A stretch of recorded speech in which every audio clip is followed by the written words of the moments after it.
নমস্কার বন্ধুরা, প্রত্যাশা আপনাদের স্বাগত। এই ভিডিওর মাধ্যমে আমরা আপনাদের আজকে করকনাথের ব্রুডিং সিস্টেমটা দেখাবো যে কিভাবে কি করবেন আপনারা।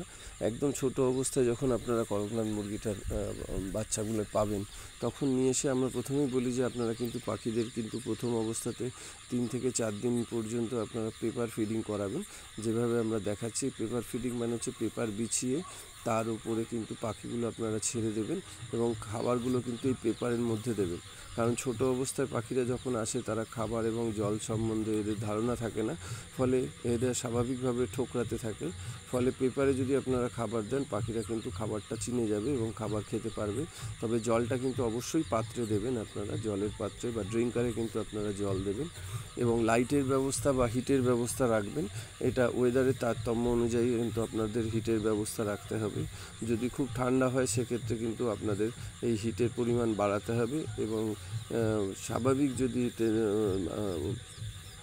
টেম্পারেচার থাকে বা সাধারণ যদি ওয়েদার থাকে, তো সেক্ষেত্রে কিন্তু আপনারা কম আলো দিলেও চলবে। সেক্ষেত্রে আপনারা হিটটা আপনাদের বুঝে দিতে হবে। তো একদম প্রথম অবস্থাতে কিন্তু অবশ্যই আপনারা 4-5 দিন এই পেপার ফিডিং করাবেন।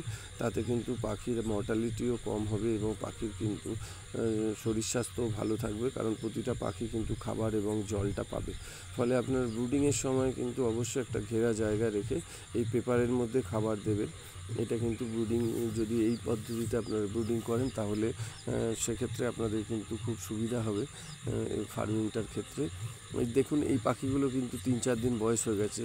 ফলে এই 3-4 দিনে দেখুন পাখিগুলো কতখানি ফ্রেশ রয়েছে বা তরতাজা রয়েছে, কারণ প্রতিটা পাখি কিন্তু খাবার এবং জল পর্যাপ্ত পরিমাণে পেয়েছে এই পেপারে খাবার দেওয়ার জন্য। কিন্তু প্রথম অবস্থা থেকেই যদি আপনারা ড্রিঙ্কার বা ফিডারের ব্যবহার করেন, ড্রিঙ্কার অবশ্যই আপনারা ব্যবহার করবেন কিন্তু সেটা জল দেওয়ার জন্য। কিন্তু যদি ফিডার দেন সেক্ষেত্রে কিন্তু আপনাদের ব্রুডিংয়ের সময় অসুবিধা হতে পারে। ফলে আপনারা এইভাবে পেপারে মিনিমাম 4-5 দিন খাবার দিতে হবে।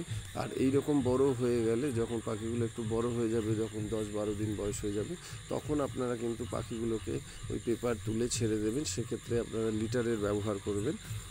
লিটার বিভিন্ন জিনিস দিয়ে হয়ে থাকে।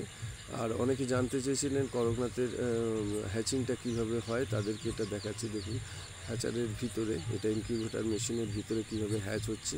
তো এই সময়টাতে কিন্তু আমরা 3 দিন আমরা এই হ্যাচিংটা করি। 3 দিনের মধ্যেই কিন্তু সমস্ত ডিম ফুটে বাচ্চা বেরিয়ে যায়।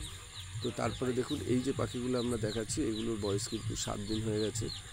ফলে পাখিদের কিন্তু আমরা এখন আর পেপার ফিডিং করাচ্ছি না, এখন কিন্তু নর্মালি কিন্তু ফিডার এবং ড্রিঙ্কারের ব্যবহার করছি।